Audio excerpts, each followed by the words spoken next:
بعد از اینکه شوهرم فوت کرد دلم خیلی میخواست. واسه همین پسر همسایه رو آوردم و سلام، من زینبم، 37 سالمه، ساکن تهران. بعد از فوت شوهرم خیلی احساس تنهایی میکردم. از یه طرفم حتی با اینکه خانوادم خیلی اصرار کردن ولی واقعا دلم نمیخواست که دوباره با اونا زندگی کنم و کنایه ها و طعنه‌هاشون رو بشنوم و تحمل کنم. تصمیم گرفتم با پولی که داشتم یه خونه کوچیک بخرم. نمیخواستم تو اون خونه بزرگم زندگی کنم و احساس تنهایی خیلی بهم فشار می آورد. اون خونه رو فروختم و با پولش یه خونه کوچیک‌تر گرفتم. یه ماشینی که دوست داشتم گرفتم که هر از چنگایی بتونم برم بیرون دور بزنم تا از این احساس تنهایی در بیام. واقعا حال خوبی نداشتم و خیلی وقت بود که حتی دوستامم ندیده بودم. تصمیم گرفتم بعد از مدت‌ها بالاخره با دوستام حرف بزنم و باهاشون برم بیرون. اون روز سعی کردم یکم به خودم برسم. تازه به آپارتمان جدیدمون نقل مکان کرده بودم و هنوز خیلی عادت نداشتم. آپارتمانمونم افراد کم جمعیتی داشت. کلاً 3 طبقه بود که من طبقه سوم بودم و طبقه دوم یه خانم مسنی بود که تنهایی زندگی میکرد. طبقه اولم یه پسر مجرد زندگی میکرد و دانشجو بود. همه این 3 طبقه بودیم و خلاصه این که جمعیت انقدی نداشت. خودم میخواستم که تو همچین آپارتمانی زندگی کنم، هرچند که ظاهر خیلی شیکی هم داشت. اون روز بعد از آماده شدن سویچو برداشتم که برم بیرون که یهو با همون پسر همسایه روبرو شدم. سلام کردم و سرمو انداختم پایین و سوار آسانسور شدم که دیدم شروع کرد به حرف زدن و خودشو معرفی کرد. البته من از قبل میشناختمش و مدیر ساختمون اعضای آپارتمان رو به هم معرفی کرده بود و من یه شناختی نسبت بهشون داشتم. فقط اسم پسره رو نمیدونستم که فهمیدم اسمش بابکه. دلیل این گرم گرفتن و صحبت کردنش رو واقعا نمیفهمیدم. اون اصلا از زندگی من خبر نداشت. با خودم میگفتم یعنی با خودش فکر نمیکنه که شاید من متعال باشم. اهمیت ندادم و زیاد بهش محل ندادم. اون روز سوار ماشینم شدم و بعدش هم با دوستام رفتیم یه کافه نشستیم و به یاد گذشته یکم حرف زدیم. اونا هم سعی میکردن که حال منو خوب کنن چون میدونستن که چه اتفاق بدی واسم افتاده و من شوهرمو از دست دادم. ازدواج من و شوهرم یه ازدواج سنتی نبود و از روی عشق و علاقه با هم ازدواج کرده بودیم. آشناییمون هم از داخل دانشگاه بود. اون یکی از استادای دانشگاه بود و اولین باری که توی اولین کلاس باهاش آشنا شدم خیلی ازش خوشم اومد، ولی اون جوری وانمود میکرد که انگار اصلا از من خوشش نمیاد. اما بعدن خودش اعتراف کرد که میخواسته یه کاری بکنه که منو فراموش کنه.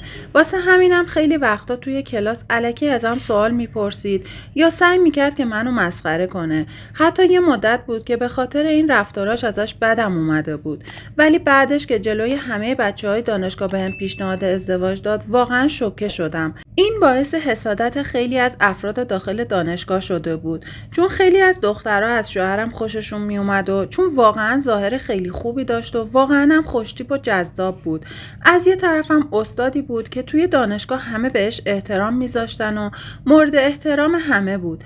از اینکه تونسته بودم با همچین مردی ازدواج کنم خیلی خوشحال بودم. همه چیز خیلی خوب بود تا اینکه 3 سال بعد از ازدواجمون اون حادثه تلخ اتفاق افتاد و شوهرم رو در اثر یه تصادف بد از دست دادم.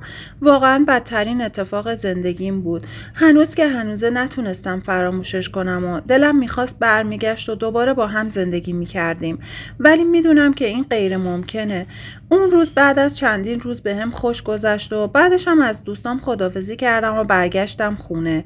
دوباره موقعی که میخواستم در آپارتمانم رو باز کنم با بابک روبرو شدم. این دفعه ترسیدم و گفتم داری چی کار میکنی؟ چرا انقدر جلوی من سبز میشی؟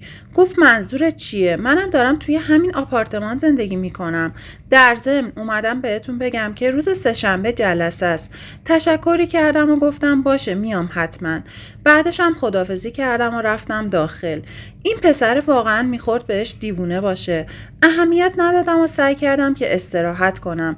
یه چند مدتی بود که گالری خودم رو زده بودم و مشغول به کار شده بودم. نمیخواستم مدت زیادی رو توی خونه تنها بمونم که فکر و خیالهای الکی بیاد تو سرم و دائم بشینم قصه بخورم و اذیت خودم کنم. هر روزی که توی اون آپارتمان زندگی میکردم با بابک روبرو میشدم و خیلی وقتا میدیدم که یا داره میره سر کار یا میره باشگاه. خود به خود ازش خوشم اومد. بعد از یه مدت هم که بهم پیشنهاد دوستی داد و منم قبول کردم و دوستی و آشنایی ما از همونجا شروع شد. خیلی وقتا حتی با هم دیگه میرفتیم بیرون و یکم خوش میگذروندیم. انواع کافه ها رو امتحان کرده بودیم و خیلی از رستورانا رو هم رفته بودیم و کلا آدم خیلی خوشخنده و شوخی بود. واسه همینم باعث میشد حوصله آدم سر نره. بعد از یه مدت بود که به خودم اومدم و فهمیدم خیلی بهش علاقه پیدا کردم، جوری که واقعا نمیتونم فراموشش کنم و خیلی ناراحت بودم، چون مدتی بود که حرف میزد و مدام میگفت ممکنه از این آپارتمان برم و برگردم شهر خودمون. خانواده‌ام خیلی ازم ناراحتن. منم بهش اصرار میکردم که این کارو نکنه، ولی در اصل نمیگفتم که بهش علاقه پیدا کردم. میگفتم توی تهران آینده بهتری داری، اینجا شغلت خیلی خوبه، ولی اگه اونجا بری ممکنه که شغل خوبی نداشته باشی. سعی میکردم با همین حرفا یه جوری قانعش کنم، تا اینکه بعد از یه مدت بهم پیشنهاد ازدواج داد و خیلی خوشحال شدم. ولی خب میترسیدم که خانواده‌ها قبول نکنن، چون من حدوداً 5 سالی از بابک بزرگتر بودم. تا اینکه با خانواده‌ام حرف زدم و اونا مخالفتی نکردن، اما خانواده بابک یکم مخالف بودن، تا اینکه وقتی بابک باهاشون حرف زد اونا هم راضی شدن و با همدیگه ازدواج کردیم. بعدش هم بابک خونه رو اجاره داد و اومدیم توی خونه من زندگی کردیم. الانم زندگی خیلی خوبی داریم و خدا رو شکر از اون حالت افسردگی و غم و غصه داشتن در اومدم و حالم خوب شد و به زندگی برگشتم. با اینکه خیلی از آدما منو قضاوت کردن و بهم گفتن تو منتظر یه فرصت بودی که شوهرت فوت کنه و با یه نفر دیگه ازدواج کنی، اونم با پسر همسایتون. با اینکه اینا تفکراتی الکی بیش نبود، چون من واقعا اون موقع که شوهرمو از دست دادم حال روحی خوبی اصلا نداشتم. بعد از یه مدت بود که با بابک آشنا شدم و اوایلم اصلا فکر نمی‌کردم تهش به ازدواج ختم بشه. واسه همینم به قضاوت‌های بقیه اهمیتی نمیدم و سعی می‌کنم تو زندگیم شاد باشم و از لحظه لحظه زندگیم لذت ببرم. مرسی که تا پایان این داستان همراهمون بودین.